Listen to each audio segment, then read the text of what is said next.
Tout va bien? Tout se passe bien? Ça va? On est en direct comme d'habitude. Il n'y a pas eu de soucis, donc c'est parfait, bah, c'est très agréable. Alors, bonjour, bonsoir, salut à tous ceux et toutes celles qui regardent le replay. C'est avec plaisir. D'ailleurs, vous savez que ce replay, vous pouvez le regarder sur YouTube. Il y a une chaîne qui n'est pas consacrée au meilleur est à venir ou à LMV, mais qui est ma chaîne personnelle. Vous tapez mon nom, vous allez la retrouver, une petite chaîne. Si vous préférez regarder sur YouTube, c'est possible.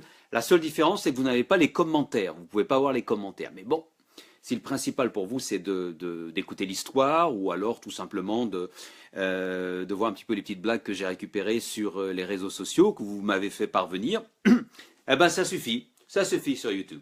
D'ailleurs, sur YouTube maintenant ils font du direct. Il y a aussi du direct. Je faisais du direct sur Periscope avant. J'ai laissé un petit peu tomber. Je faisais un truc le matin très tôt. Mais ça cogite, parce que si on pouvait mettre les trois ensemble, ça serait pratique, hein, ça me permettrait de toucher beaucoup plus de monde, mais je crois que il y a différentes applications qui commencent à permettre, ou qui commencent à permettre de faire ça, mais c'est à partir d'un ordinateur, et ça m'intéresse pas. Donc j'attends encore un petit peu, et puis voilà, et puis c'est tout. Donc, nous y voici. C'est le numéro 98 aujourd'hui du meilleur est à venir. Bienvenue à tous ceux et toutes celles qui sont en direct, comme par exemple Claire, que j'aperçois, avec son logo tout rose. Salut Claire, merci d'être là, c'est très sympa. Aujourd'hui, dans l'histoire du jour, où est-ce qu'on va aller? Où est-ce qu'on va aller? Eh ben, on va aller du côté... On reste en France, hein. On va en Alsace. On va aller du côté de Colmar pour une belle histoire paysanne. Histoire comme je les aime, comme peut-être vous les appréciez, qui donnent un petit peu la pêche et qui font plaisir. Donc quoi, il faut savoir se battre. Salut Vincent, bienvenue parmi tous ceux et toutes celles qui regardent le direct. Mais avant, bien sûr, aujourd'hui, je vais pas parler de vote aujourd'hui, j'en ai parlé assez dans l'épisode 96, c'était lundi dernier, j'ai assez développé, etc. Il y a eu beaucoup de réactions, c'est bien, merci. Beaucoup de messages privés, pour ou contre, mais chacun son truc, hein. Salut Michel, salut Lily, ça va? Ah Lily, on va parler de toi bientôt là, oui. Et tu sais pourquoi d'ailleurs. Et donc j'ai parlé du vote, je vais pas en parler aujourd'hui. Ah si, non, Si, allez, je vous montre une photo, allez. Allez, je vous la montre, j'hésite. C'est un jeu, je vous montre une photo, vous me dites ça vous fait penser à qui?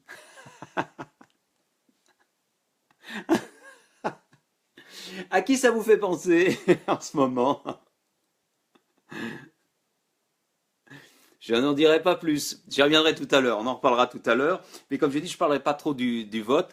Mais par contre, de petites histoires bien sympas.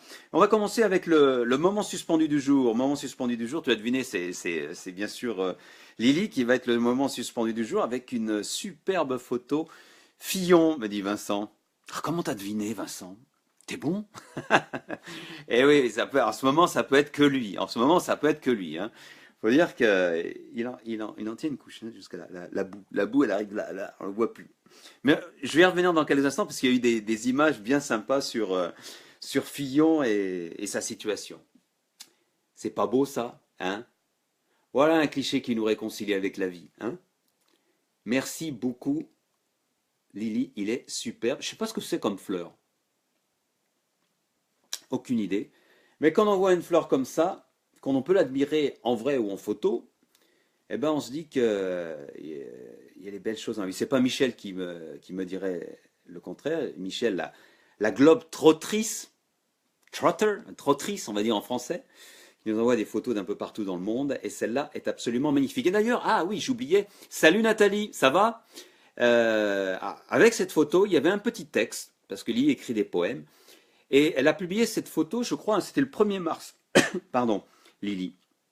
Et je veux absolument lire le texte que tu as écrit parce que c'est quand même sympa. Accrochez-vous, c'est une sorte de poésie très sympa qui va avec la photo que vous venez de voir, hein.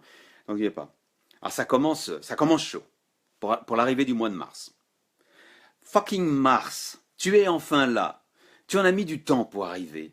Où étais-tu? Que faisais-tu? À me laisser me geler dans la peine de foutu janvier et le froid de fichu février. On m'a dit que le printemps répare les cœurs brisés. Allez, courage, 20 petits jours à attendre avant d'être réparé. Au boulot, Mars, sors tes crayons timides et dorés. Laisse ta délicate chaleur ressouder les fissures de mon cœur. Laisse tes giboulées me tremper de bonheur. Laisse ton ciel changeant m'envelopper de douceur.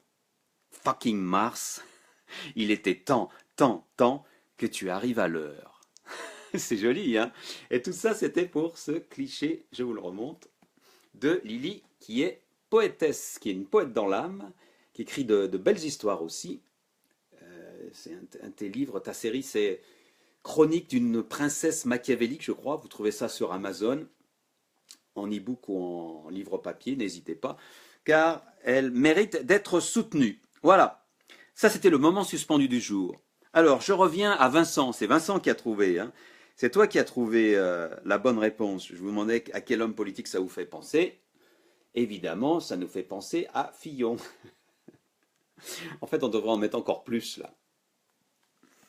Ah, quelle honte! Je le dis avec le sourire, parce que franchement, si on le prend plus au sérieux, là. Il y a eu des trucs pas mal. Il a fait une conférence de presse hier pour dire qu'il restait.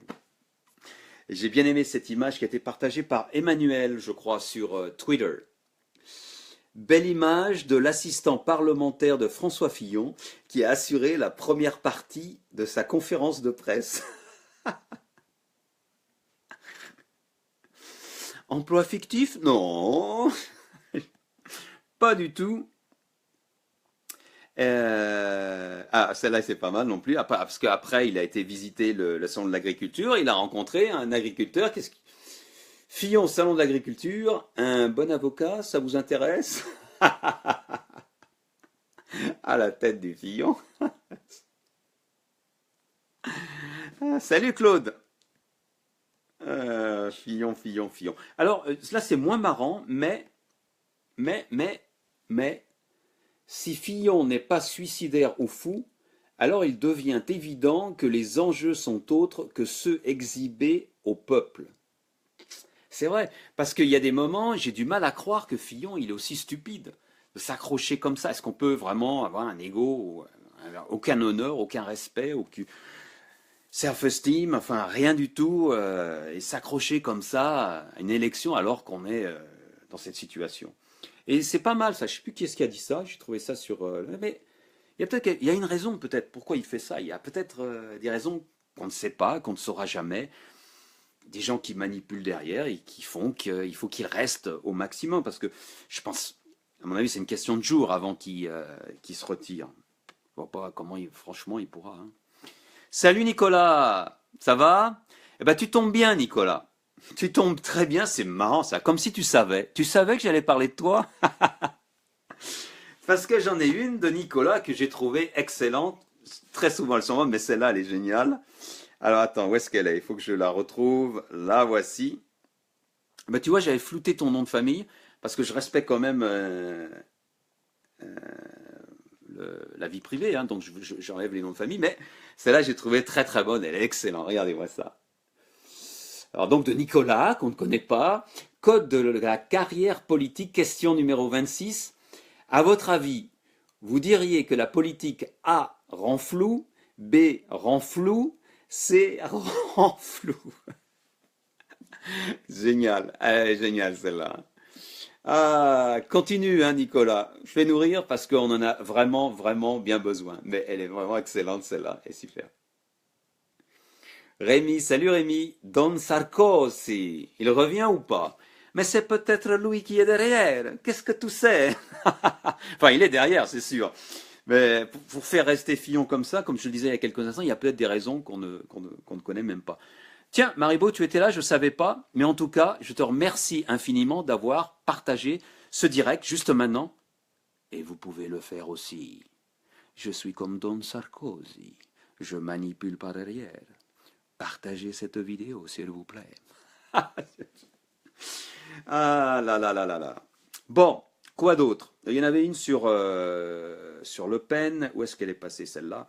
Parce qu'on était dans la politique, je cherchais. Ah, j'en avais une sur Le Pen, non? Où elle est? Qui est excellente, qui est passée sur Twitter, c'est Monsieur Mateuil. Elle est bien celle-là aussi. Oh, elle est bien, elle est bien, elle est mignonne, elle est mignonne.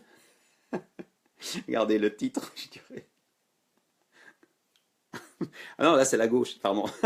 Oh, ça va pas lui plaire. Ah. Ça y est, droite. Droite dans ses bottes. Jean-Marie Le Pen.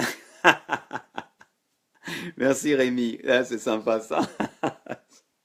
Jean-Marie Le Pen. Eh, salut Julie, de passage. Avant le salon du livre. Ouais. Bah, c'est bien sympa tout ça. Et puis je crois que l'on a terminé avec ceux de la politique, hein, parce que bon, c'est bien, c'est bien. Allez, on va faire un peu dans. Vous savez que je suis pas très religieux, hein, vous le savez, je suis pas très, je suis athéiste. Ok, il y en a une qui m'a plu. Alors j'évite trop de les partager pour pas choquer, mais celle-là, elle est bien, celle-là. Moins connu du grand public, le frère de Jésus, Brian Christ, pouvait changer l'eau en bière. Petit Brian. Ouah. Ah, il y en a d'excellentes, hein, des blagues, et de l'humour athée, hein, vraiment athée. Il y a des groupes sur Facebook, je suis abonné, je me régale, je pourrais en passer beaucoup. Mais bon, une sur la lecture. Tiens, c'est Steve qui a partagé ça. Merci Steve. Lire, c'est comme embrasser. Ceux qui ne le font pas souvent, on s'en rend compte avec la langue. Elle est bonne, hein? Super Steve, merci. Coucou, je suis référé, mince. Ah bah, et Julie, allons. C'est la rançon de la gloire avec tes pompiers, etc. C'est normal. Ici, sur ce direct, je reconnais tout le monde. Enfin, pas tout le monde en fait, parce que je vois pas tout le monde passer. Mais quand je vois quelqu'un, je le rate pas. Un mot bien français.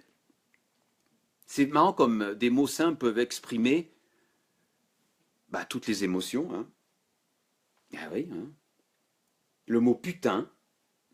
Mot français qui sert à exprimer la colère, la peur, l'envie, la joie, le bonheur, la tristesse, la jalousie, la faim, la soif ou la perte d'une télécommande. Ou un smartphone qui tombe par terre. Eh ouais, non mais c'est vrai, il y a des mots comme ça. Le mot putain, on peut. Quand vous essayez d'expliquer ça, alors ça, moi j'ai habité longtemps aux États-Unis et on me demandait, mais je disais, mais ça veut tout dire, on peut tout exprimer, tout est dans l'intonation. Hein. C'est comme le chinois, la langue chinoise, vous savez, les inflexions, les intonations. Eh ben, si je dis putain, ou si je dis putain, vous êtes d'accord, hein, on comprend tout de suite ce qui se passe. Il n'y a pas besoin de faire un dessin. Et encore, je fais un geste, mais même sans faire le geste, je suis sûr que ça serait facile. Salut Louis, tout de bon? Eh ben voilà, je crois qu'on en a terminé.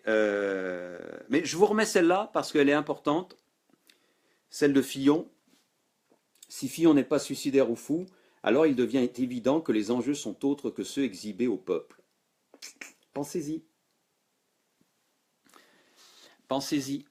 Ah ah, Julie, cela dit, l'image du baiser du livre, je vais la partager. C'est excellent. Vas-y, ouais, elle est vraiment géniale. Hein. Bah Maribo, tu reviens, je croyais que tu étais là, tu as partagé, je te remercie. D'ailleurs, n'hésitez pas, encore une fois, à partager. Le direct, vous avez un bouton juste en bas, là, de votre écran, et ça me permettra de partager plus de nouvelles Ah oui, c'est là, pardon. Et des informations intéressantes avec d'autres personnes. Je regarde juste. Ah, si, j'en avais une petite dernière. Petit paillasson pour mettre devant chez vous, pour accueillir les amis. Très sympa. C'est agréable, hein? C'est agréable. Et voilà, qui est-ce qui a partagé ça? Non. Ah, le putain de tout à l'heure était partagé par Pascal. Bah, je vous le remets. Vous l'avez vu, hein? Je vous le remets très vite. Hein. Ah oui, je le remets vite, mais il faut pouvoir lire. C'était Pascal qui avait partagé ça. Je remercie parce que Pascal partage beaucoup de bons mots. Ah si, j'en avais un dernier là. Attends, je regarde juste. Ouais, dormir. Alors, où il y a écrit dormir. Alors, je déteste ces gens qui peuvent s'endormir dès qu'ils ferment leurs yeux. C'est vrai, moi aussi je les déteste. Moi, ça prend 3 heures, 87 positions et un pacte avec le diable. Ouais.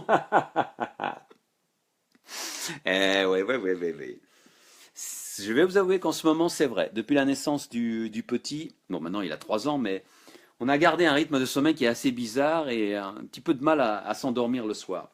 Mais bon, qu'est-ce que vous voulez? C'est la vie, hein? On ne choisit pas. Excusez-moi, j'ai vraiment soif. Avant de vous raconter l'histoire, tiens, je suis même plus là. Je fais comme chez toi? Bah oui, je fais comme chez moi. Allez, on va aller en Alsace. On va aller dans une petite ville qui s'appelle Sélestat. Et on y va dans les années 1920. C'est parti. Et dans les années 1920, bien sûr, il y a beaucoup de paysans en France. Et on va s'intéresser à un paysan qui s'appelle Auguste. Auguste, c'est un homme de la terre. Un homme qui, depuis des générations, est paysan. Hein, la tradition française avant. Et Auguste adore cultiver sa terre. Il communique avec ses animaux, les animaux de trait. Il adore passer avec son cheval de trait dans les champs. Il adore planter, il adore arroser. Enfin, la terre, c'est sa vie. Et il a vraiment une communication avec la terre. Et au fil des ans, on est dans les années 1920, l'agriculture change. Mais il veut quand même passer cet esprit à son fils. Et donc il l'emmène, il le fait participer, et lui raconte des histoires, et lui explique pourquoi c'est beau de cultiver la terre, qu'est-ce que c'est que ce lien avec la nature privilégié qu'ont les agriculteurs, les paysans, ceux qui, avec leurs mains, plantent des graines et récoltent ce qu'on mange, après tout. C'est vraiment le lien pur et direct avec la nature. Et Auguste transmet tout cet amour à son fils, qui à son tour devient agriculteur, paysan. Et ce fils transmet à son tour à son fils ce même amour de la terre. Et ce troisième fils, enfin ce fils, le petit-fils, retransmet à son propre fils cet amour de la terre. Et cet arrière-petit-fils d'Auguste s'appelle Denis. Et Denis, tout au long de ses générations, a donc eu quelque chose d'important. Il a reçu ce savoir, on va dire, plus que millénaire, des hommes qui aiment leur terre, qui aiment faire pousser la nourriture qui servira à faire vivre les hommes, tout simplement. Rien à voir avec l'industriel. Ça va de la terre dans l'assiette. C'est pur. On va même pas dire que c'est bio. C'est naturel. Et c'est ça qu'il aime faire, Denis. Et donc, lorsque Denis reprend la ferme familiale, il fait du bio. Il cultive toutes sortes de légumes. Plein de légumes. Mais malgré ses idées, on va dire, pures, mais il faut quand même manger et vendre ses légumes, même si on peut récolter, manger, il peut manger, mais il faut quand même vivre. Et ça demande de l'entretien, une ferme, surtout qu'il est donc maraîcher et qu'il a une grande ferme. Il doit donc affronter, entre guillemets, pratiquement tous les jours, chaque semaine, les grossistes. Et les grossistes, ce sont les hypermarchés, les supermarchés, tous ceux qui vendent ce que nous achetons dans les rayons où nous allons. Et lui, Denis, il est de l'autre côté. Il est tout au bout de la chaîne. C'est le premier maillon de la chaîne. C'est lui qui apporte aux grossistes. Et les grossistes mettent la pression sur Denis. Évidemment, il y a la concurrence. Il faut faire du bénéfice. Il y a des actionnaires. Vous connaissez la musique, capitalisme, blablabla, etc. Denis subit tout le temps la pression des grossistes qui lui demandent soit des réductions, soit de baisser les prix, soit ils ne veulent pas ces produits parce qu'ils ne sont pas calibrés et conformes à ce qu'ils veulent, ils ne sont pas propres, nets, ronds, etc. Et donc Denis en a assez. Il y a un moment, Denis, du côté de Sélestat, il en a assez. Et il se dit, qu'est-ce que je pourrais faire pour changer ça? Parce que ça lui donne un vrai stress. Parce qu'il est dépendant de ces grossistes. Bien sûr, le samedi, il va au marché, Sainte-Marie-les-Mines, à 30 km d'Échuville, comme le faisait son arrière-grand-père, Auguste, qui allait à ce même marché. Lui, il y allait en charrette avec le cheval pour aller vendre les légumes qu'il avait récoltés. Alors bien sûr, Denis fait la même chose, mais c'est pas assez. Et donc, à part le marché, il vend aux grossistes. Et là, il y a une réelle pression, un réel stress, qui lui bouffe la vie, on va dire. Et pensez bien que si Denis, ça lui bouffe la vie, il n'est pas le seul. Citez-moi une ferme en France, vous connaissez peut-être des fermiers, des agriculteurs. Citez-moi une ferme en France où ces fermiers ou ces agriculteurs n'ont pas de stress. Ils sont cool, relax, etc. C'est assez rare. Donc Denis discute avec ses amis agriculteurs. Qu'est-ce qu'on pourrait faire? On ne sait pas.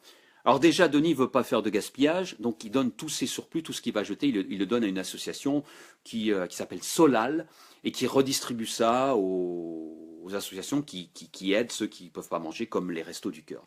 C'est bien, mais Denis voudrait faire plus pour sortir un petit peu de cette situation. Et puis finalement, un jour, il a une idée. Il a entendu parler, ça se fait un petit peu partout, mais dans son coin, ça n'existe pas. Et il dit à ses amis agriculteurs, écoutez les gars, on est pieds et poings liés avec les supermarchés, les grandes surfaces qui nous mettent la pression et qui nous font baisser nos prix malgré la qualité de nos produits, de nos légumes. Et si on s'associait et si on vendait nous-mêmes nos produits? Les autres disent oui, bien sûr, mais bon, on le fait et ça se fait un petit peu partout en France. Il y a les paniers fermiers, etc. Et à ce moment-là, Denis a une autre idée. Non, on va faire différemment. On va créer notre propre supermarché. Les autres, bien sûr, le regardent avec des yeux ronds. Je veux dire, on va créer notre propre Leclerc, notre propre Auchan, notre propre, j'oublie les noms des autres, Intermarché, Carrefour. Et Denis dit, oui, on va faire ça. Alors ils réfléchissent un petit peu, ils essaient de voir combien ça coûterait, avec des aides, machin, truc, comment on pourrait organiser ça. Mais ce qui leur manque, c'est un local. Il est hors de question de construire un supermarché, ça coûte très cher, il faudrait un lieu, etc. Mais, comme on dit toujours, la chance sourit aux audacieux. Parce qu'ils osent, et oser est important dans la vie, je le dis toujours, oser.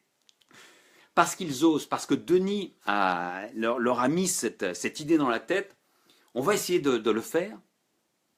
Qu'est-ce qui se passe? Un jour, ils apprennent qu'à Colmar, tout près de chez eux, il y a un Lidl qui ferme. C'est marrant parce qu'ici à Albi, il y en a un qui vient d'ouvrir. Rien à voir, je ferme la parenthèse. Il y a un Lidl qui ferme, et donc Denis et ses amis se renseignent, et ils rachètent les locaux. Ça y est, leur rêve va pouvoir devenir réalité. Ils rachètent cet ancien Lidl, ils rachètent le lieu, et ils arrangent le supermarché pour que ça devienne leur propre supermarché. Combien d'agriculteurs vont s'associer? Ils sont 35 à participer. 35 qui décident de jouer le jeu et qui investissent dans leur propre supermarché. Alors il va falloir leur trouver un nom. Il va falloir un nom pour ce supermarché. Comment on va l'appeler? Réfléchis. Et le nom qui vient, c'est Cœur Paysan. C'est beau, c'est simple, c'est clair, c'est net. Et je pense que ça attire les clients. Donc le magasin, c'est plus qu'un magasin, un supermarché club, Cœur Paysan, ouvre ses portes le 7 décembre de l'année dernière. Juste là, il n'y a pas longtemps. Ils viennent d'ouvrir. Et je vous les montre, parce qu'ils sont fantastiques. Bien sûr, ils ne sont pas les seuls, mais ils sont là, les voici.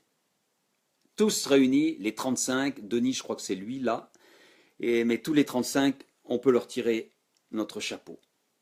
Parce que, quand même, hein, il fallait le faire, il fallait oser. Et regardez la surface, hein, c'est comme un supermarché, etc. Et chacun vient travailler. Alors comment ça se passe? Parce que c'est bien de lancer quelque chose, mais est-ce que ça va marcher? Comment on va s'organiser? C'est très simple, c'est bien ce qu'ils font. Chaque paysan est propriétaire de ses produits, les installe lui-même, et en reste propriétaire jusqu'à la vente en fait. Il doit les gérer, etc. Il doit gérer ses propres stocks, donc il doit venir faire ça. Ceci dit, chacun doit donner 2 demi-journées par mois, c'est pas énorme, pour être le responsable du magasin pendant 2 demi-journées par mois. C'est pas énorme, il y en a qui font plus, mais le minimum c'est 2 demi-journées. Et en venant, il y a un avantage génial, C'est que les clients peuvent vous poser des questions. Et vous pouvez répondre parce que vous connaissez vos produits, vous pouvez les conseiller, et on se sent confiance, il y a une relation qui se crée, etc. Ce qui est formidable aussi, c'est que c'est moins cher, parce qu'il n'y a pas d'intermédiaire. Eh oui. Par exemple, Denis donne l'exemple du kilo de mâche qu'ils vendent à 10 euros et qui est vendu en grande surface à 12 ou 13 euros. Et au niveau du prix, lorsqu'ils vendent cette mâche, par exemple, ou autre chose, le magasin, parce qu'ils sont regroupés dans une société, ne garde que 20 à 30% du prix de vente. Tout le reste revient directement à l'agriculteur qui a vendu le produit. Fantastique. Et en plus, ça permet de vendre des produits qui n'auraient pas été acceptés par les grandes surfaces. Vous savez, les produits qui ne sont pas jolis, qui ne sont pas ronds, etc., qui ne rentrent pas dans les fameux calibres exigés par les grandes surfaces, et bien là, ils peuvent vendre tout. Et ils le vendent moins cher, bien sûr. Un autre exemple, Denis, l'arrière-petit-fils d'Auguste, il cultive 35 sortes de tomates différentes. 35 sortes. Jusqu'à maintenant, les supermarchés, hypermarchés n'en acceptaient que 2. Les autres, ils pouvaient seulement les vendre au marché le samedi à Sainte-Marie-des-Mines. Mais maintenant, il peut vendre les 35 différentes sortes de tomates dans le supermarché Cœur Paysan. Je vous jure, c'est dommage que j'habite pas du côté de Colmar parce que j'aurais bien été faire un tour pour voir ça. Il y a de tout, ils font de tout. Hein. Il y a de tout. Alors, je prends un exemple. Tout est moins cher, sauf si c'est pas moins cher, ça veut dire que la qualité est meilleure. Et il prend un exemple précis et il parle des fromages. Eh oui. Pourquoi les fromages sont si peu chers dans les grandes surfaces? Parce que c'est de l'industriel, c'est du pasteurisé. C'est pas du bon vrai fromage fait à l'ancienne. Et c'est pour ça que ça coûte un peu plus cher. Mais lorsque vous achetez un fromage chez Cœur Paysan, je devrais faire leur VRP, moi. Vous êtes sûr que ça a été fait de façon bio et c'est pur et c'est fait à l'ancienne. Il n'y a pas d'industrialisation là-dedans. Voilà. Quoi dire d'autre? Ils ont ouvert le 7 décembre. On est en mars. Depuis le 7 décembre, le panier moyen qui a été acheté par les clients qui viennent ne cesse d'augmenter. C'est-à-dire pour l'instant c'est un succès, ça marche très bien, mais il faut que ça continue bien sûr. Et ça on le saura dans les mois qui viennent ou dans les années qui viennent. Alors Cœur Paysan, c'est pas la seule initiative de la sorte. Il existe, alors j'ai pas cherché, mais il existe d'autres supermarchés créés par les paysans eux-mêmes où ils vendent leurs produits. Mais moi je trouve ça génial parce que c'est vraiment du produit local, du terroir, maximum 40 km autour du supermarché. Donc vraiment, au niveau de l'environnement, il n'y a même pas de pollution, rien du tout. Et tout le monde y gagne, paysans et consommateurs, pour une belle expérience. Donc bravo à Denis et ses 35 copains qui ont réussi à faire ça. Et un petit coup de chapeau à Auguste, vous savez, l'arrière-grand-père, qui avait cet amour de la terre, et qui serait très heureux de savoir que son arrière-petit-fils continue la tradition d'une manière différente, 21e siècle, mais dans le respect du produit et du consommateur. Génial cette histoire. Enfin, génial. Hein. Je m'auto-congratule. Hein. Je vais me mettre des petits pouces. Si je pouvais, je me mettrais des petits pouces, mais je ne peux pas. Voilà, on en a fini pour aujourd'hui. La phrase du jour, c'est Suzy qui nous a partagé une belle phrase et qui est tout à fait en rapport avec ce que je viens de dire. On essaye. Elle est toute simple, mais elle est belle. Merci Suzy. Attendez, je vous la remets. Je vois la vie en ose. Elle est bien celle-là. Hein. Je ne sais pas qui est-ce qui a trouvé ça, mais c'est génial. Il faut voir la vie en ose. Je vous l'ai dit, je le répéterai jusqu'à la fin de mes jours. Il faut voir la vie en ose, osez, allez-y. Faites comme Denis et ses amis, tentez. Ça ne veut pas dire que ça va marcher. Mais si vous n'osez pas, vous ne saurez jamais. Et vous aurez sûrement des regrets. Et ça, les regrets, c'est ce qui nous tue.